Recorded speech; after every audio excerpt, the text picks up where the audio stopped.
Olá, boa tarde a todos. Estamos iniciando Sala de Entrevistas dessa tarde, com a presença da pediatra Marilice Magroski.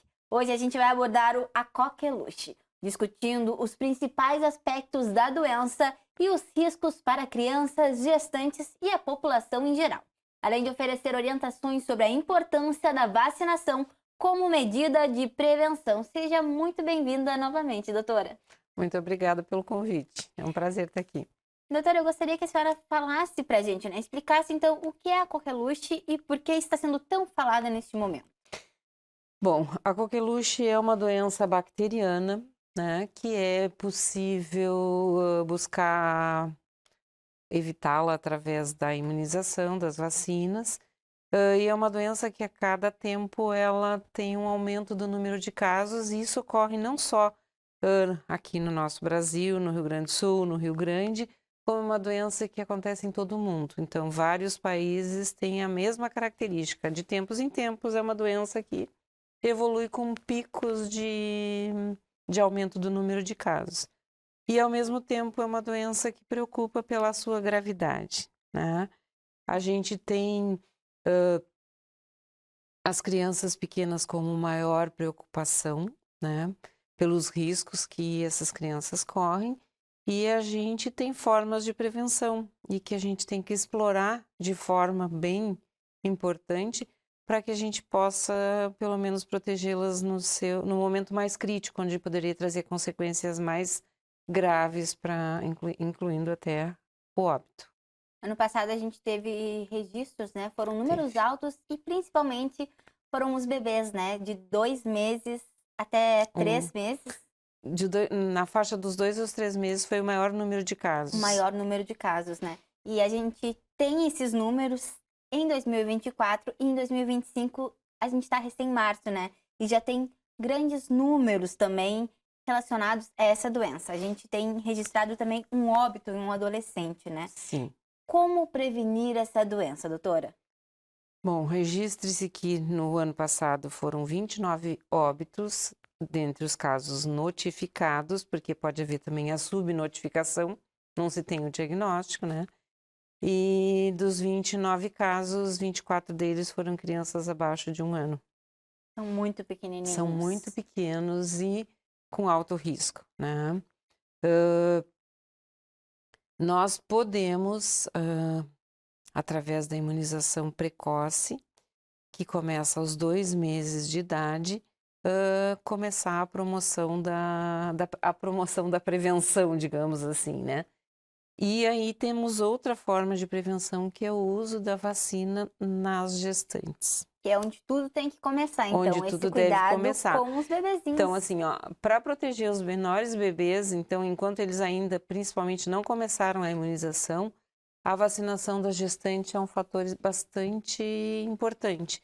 E há que haver uma necessidade, muitas vezes, do convencimento ou da explicação do porquê fazer. A vacina da gestante é a vacina tríplice, a celular do tipo adulto, que chama DTPA do tipo adulto, e ela é aplicada a partir da 20ª semana de gestação. E a cada gestação, a mulher deve fazer. E essa vacina não é só contra a coqueluche, é uma vacina que é contra o tétano também. Então, muitas vezes, tem que fazer a vacina do tétano, mas não é especificamente só o tétano. Ela previne difteria, tétano e coqueluche. E aí a mãe, através da produção dos anticorpos que ela vai fazer recebendo a vacina, ela vai proteger aquele bebê, principalmente nos primeiros 6 meses de vida, quando ele está começando a fazer a sua vacinação. E essa vacina, ela pode ser encontrada no SUS, doutora? Essa vacina é 100% SUS, não existe obrigatoriedade nenhuma de procurar serviço privado. Então, a gestante tem o direito a receber essa vacina dentro do Sistema Único de Saúde. E depois que essa gestante ela fez a vacina, quando o bebê nasceu, tem que seguir imunizando? Como é que funciona? O bebê vai receber aos 2 meses a primeira dose da vacina, que é dentro da tetravalente. Aquela vacina que começa aos 2 meses, que é um pouquinho mais dolorosa, mais incomodativa, entre aspas, Mas que é aplicada aos 2, 4, 6 e depois aos 15 meses, com um reforço aos 4 anos. sendo que esse reforço, o último reforço dos 4 anos, ele pode ser aplicado até os 6 anos e 11 meses. Então é importante fazer certinho o cronograma de vacinação, né? É fundamental, acho que assim, ó, se tem uma coisa que deve ficar dessa nossa conversa, é a necessidade do cumprimento do calendário vacinal da criança e da gestante. Doutora, e se acontecer da mãe esquecer ali um período da vacinação, né? Passou uns dias Nunca depois, perde. qual é a importância então de tentar fazer mesmo passado uns dias? Total. Assim, ó, a criança deve, ou mesmo a gestante que se passou um pouco na época, não foi no momento, não foi na 20ª semana, vai tão logo possível fazer. Aí a partir da 20ª semana na gestante. E nos bebês a partir dos 2 meses.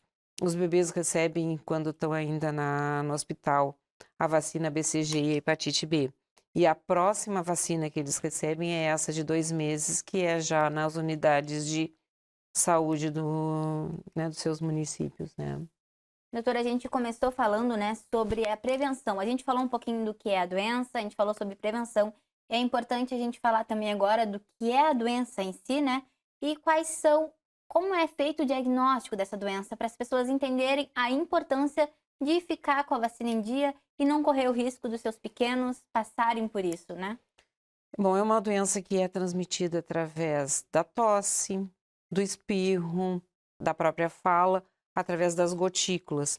Dificilmente dificilmente a doença é transmitida por contaminação de secreções em objetos.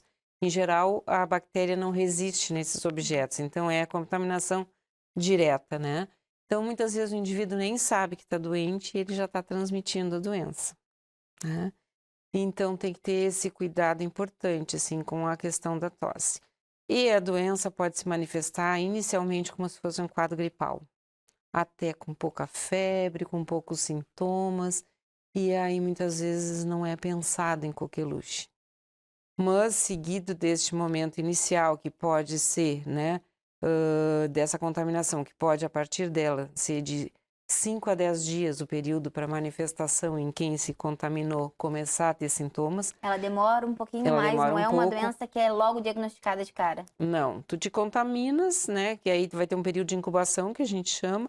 Esse período de incubação pode durar de 5 a 10 dias, mas pode ser até em torno de 14 dias e, assim, eventualmente até 1 mês e meio, o que é preocupante, né? Muito preocupante. E dessa maneira ela pode ser confundida também com outras doenças? Com outros quadros respiratórios, que são inúmeros, né? Quando a fase da doença chegou naquela fase mais paroxística, que a gente chama, daquela tosse com o guincho, né? Que todas as pessoas mais antigas, mais experientes já passaram, né? É uma tosse muito intensa, muito frequente, uma tosse curta e que se segue muitas vezes um guincho, a gente chama de tosse coqueluchoide, né? Tosse, chamavam até de tosse quintosa, se não me falha a memória, que era esse um nome mais antigo. E aí, então, vem a suspeita mais forte. Pá, isso aí pode ser uma coqueluche. Então, a tosse é o principal sintoma da fase paroxística da doença e, em geral, essa tosse é que acaba provocando consequências, que pode provocar consequências principalmente para os menores, né? E a coqueluche, ela não vem sozinha, né? Ela vem com um combo de muitas outras doenças. Eu gostaria que a senhora falasse um pouquinho pra gente sobre isso. Principalmente, assim, a principal complicação delas é a pneumonia, mas pode aparecer otite, pode aparecer outros quadros respiratórios agregados, convulsões, desidratação, hemorragia cerebral e inclusive até levar a óbito. Quanto menor a criança, maior a chance das complicações serem mais graves. E outra situação de gravidade são os pacientes que são imunossuprimidos por alguma forma, ou seja, eles já têm uma defesa ruim, vem a infecção pela coqueluche e aí tem um desfecho não tão bom. Por isso que essa doença ela está em alta e as pessoas estão pedindo para ter esse cuidado, né? Um informar o outro, porque a coqueluche ela não vem sozinha, é o combo de outras doenças juntos que pode agravar e levar até a óbito, né? Que é a quantidade de números que a gente teve no ano passado, que esse ano já teve registro também. Então, precisa literalmente ter esse cuidado e essa informação. E os adolescentes, eles estão mais suscetíveis, porque a vacina que eles recebem ali entre os 14 anos e os 15, ela já não contempla mais a coqueluche. A última dose de coqueluche que a criança recebe é aquela que ficou lá entre os 4 e os 6 anos. Então, a partir dali, a imunidade para a coqueluche, ela vai diminuindo e aumentando o risco, então, para a população adolescente e adulta de ter a doença. Então, o adulto ele não tem essa proteção além da gestante, no caso, que é um outro caso. Outros adultos estão sendo colocados em grupos de prioridade para vacinação, que são aqueles profissionais que atuam com crianças, né? Então, um exemplo, dentro das UTIs neonatais, das maternidades, de pessoas que lidam diretamente com os serviços de saúde que lidam com crianças, há a indicação de receber a vacinação igual a que a gestante recebe. Então, existem campanhas, inclusive eu já fiz parte, né, do grupo de risco enquanto trabalhei na UTI neonatal. Então, todos os profissionais que trabalhavam na UTI, até os próprios obstetras, as doulas e outras pessoas que estão nessa proximidade assim, de bebês, de receberem a imunização para haver um risco menor de passagem da doença para essas crianças, né? Doutora, a gente vai para um breve intervalo e já a gente volta ainda para falar sobre esse tema.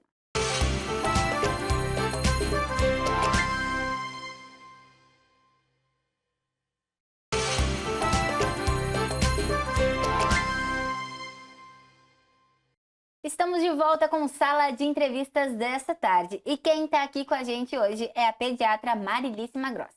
Estamos conversando sobre a coqueluche, oferecendo orientações práticas e suporte para ajudar nossas famílias telespectadoras a entenderem mais sobre a doença e a vacinação. Marilice, a gente falou no primeiro bloco sobre o que é a doença, como se prevenir, e a gente trouxe bastante detalhes, né? Nesse segundo bloco, eu gostaria de te perguntar, então, sobre a contaminação, né? Por exemplo, em crianças menores, na escolinha, se isso pode acontecer e como acontece. Pode. Então, assim, como é uma doença que muitas vezes o diagnóstico ele é mais tardio, um pouco mais difícil, acaba não sendo pensado como num primeiro momento. E num convívio direto e através da forma como a doença se propaga, né, é óbvio que dentro de um ambiente onde existem muitas crianças e podem existir adultos que já estejam contaminados, que essa transferência de bactérias aconteça, porque se faz através das gotículas que através da fala a gente acaba emitindo, do espirro, da tosse. E a gente tem aqui o nosso inverno, nosso clima é muito propenso a todas as doenças respiratórias, né?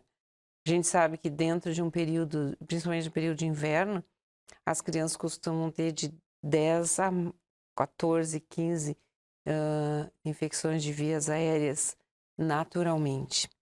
Então, vamos aproveitar o link para falar que também tem que se vacinar para a gripe agora, quando chegar o momento que o Ministério da Saúde chamar para os grupos de risco para fazer a vacina da gripe também. Isso poderia ser outro fator de confusão com coqueluche também, na sua fase inicial, não na fase já da tosse, aquela tosse que nós falamos que é uma tosse recorrente e duradoura, né? Doutora, e como essa doença ela pode ser transmitida, né? É importante, então, que os pais tenham essa orientação de que aos primeiros sintomas, até mesmo de um resfriado, se sabe que pode passar para o coleguinha, é uma turma grande normalmente, né? Quantos coleguinhas ela pode ajudar e a prevenir, né, de que eles não tenham. Então, quando o bebê tiver algum sintoma, essa criança, eles ficam em casa, né? É muito difícil, né, conseguir deixar esse bebê em casa, a gente sabe que os pais trabalham, mas essa orientação, ela é fundamental para que tenha esse cuidado com outras crianças, né? É extremamente importante e extremamente difícil, né? A gente sabe porque faz parte da rotina. Tu és mãe, eu sou pediatra, né? A gente tem essas dificuldades, assim, escuta isso a todo momento. Como eu fico em casa com meu filho, né? E não mando para a escola. Porque muitas vezes tu vai até com febre para o colégio, porque não tem com quem ficar, né? Mas seria extremamente importante que essa medida preventiva fosse tomada, que é evitar a ida para a escolinha quando está com quadro respiratório. Talvez infactível do ponto de vista prático, né?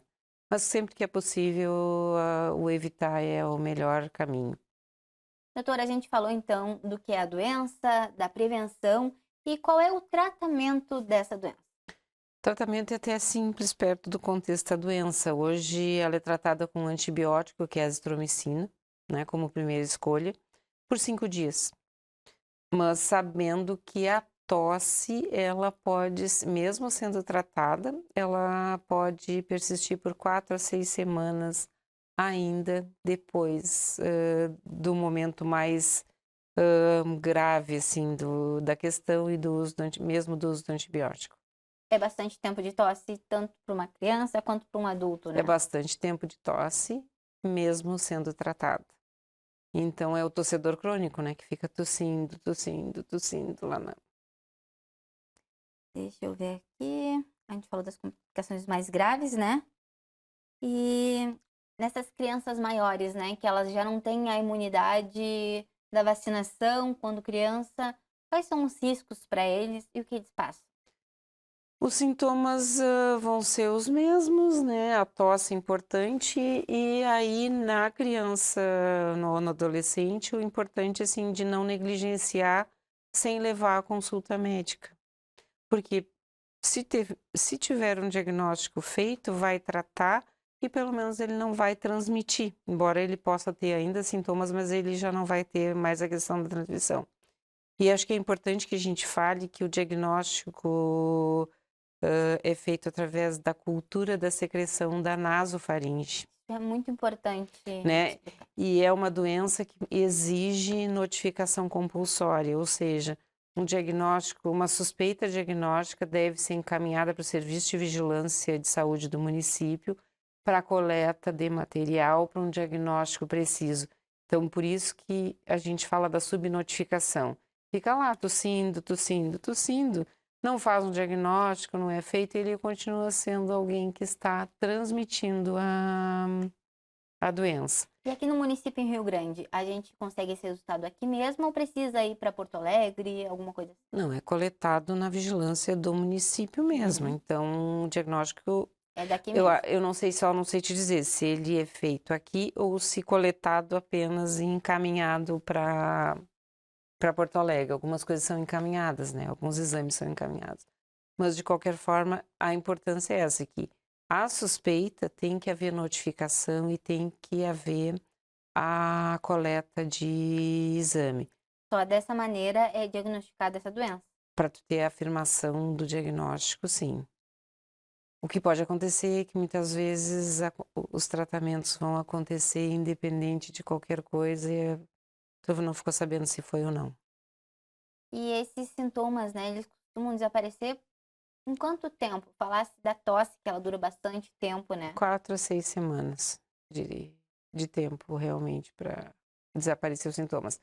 E a importância de que mesmo tendo feito a doença em determinado momento, tendo, né, tido a doença, não há imunidade para coqueluche a partir disso. Então, pode haver reinfecção.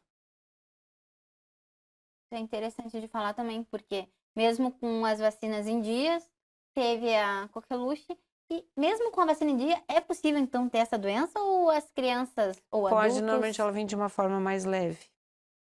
ela não afeta tanto? E aí acontece de não ter também aqueles casos mais graves, até em casos de UTI. Exatamente. É esse o ideal da vacinação, é não ter esse lado tão grave da doença. Isso, é tentar evitar o máximo possível ter a doença e se há reincidência, que essa reincidência seja menos comprometedora para a saúde daquele indivíduo, né, que vai apresentar, né.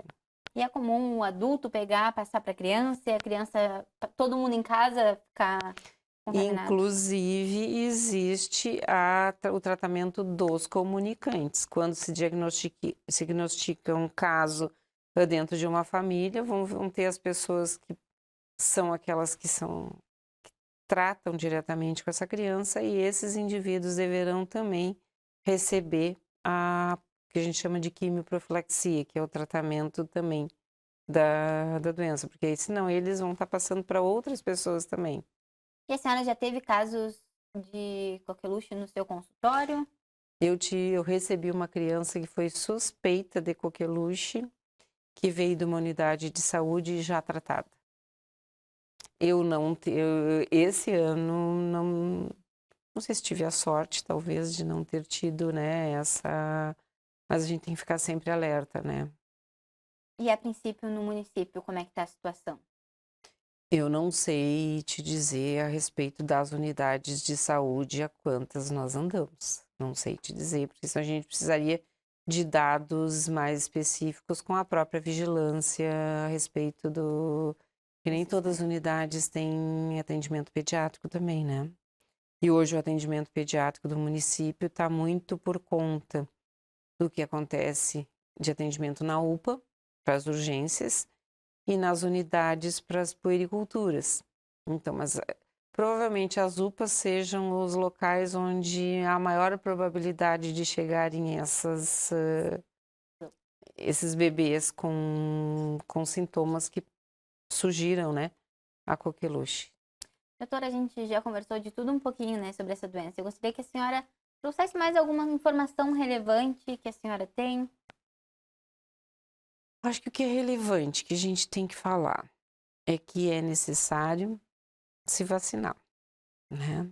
Eu acho que assim, ó, se tem algo que a gente possa, assim, ó, trazer, assim, como o principal foco dessa conversa é que a gestante tem que se vacinar a cada gestação, que assim ela protege seu bebê, que tão logo inicie o período para vacinação, que esses bebês vão ser vacinados, que haja o cumprimento do calendário dentro das datas estipuladas, que a gente não negligencie as situações suspeitas, os casos de tosse, aquela tosse comprida que a gente chama, aquela tosse, que deve procurar o serviço de saúde, não dá para ficar dando xaropinho de mel, guaco, agrião, digamos assim, né?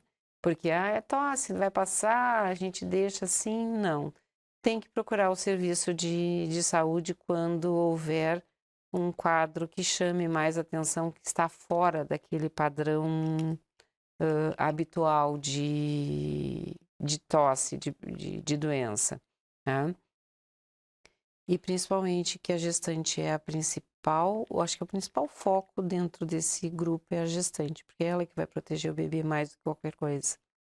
E depois os profissionais de saúde que entram dentro desse contexto, ou até os profissionais das próprias creches que atendem crianças pequenas que deveriam também ser imunizados contra a coqueluche, porque eles vão ter o maior contato com esse grupo.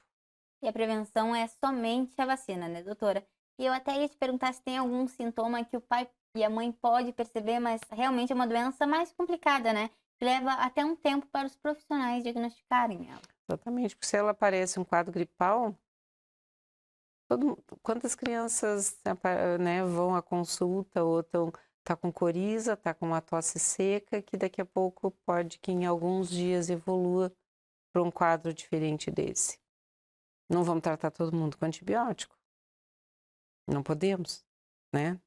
Não é o caso. Mas a gente tem que ter pelo menos o olhar e a informação de que, em havendo evolução para um quadro diferente daquele de cura de em alguns dias, como é o caso dos quadros de vias aéreas altas, né?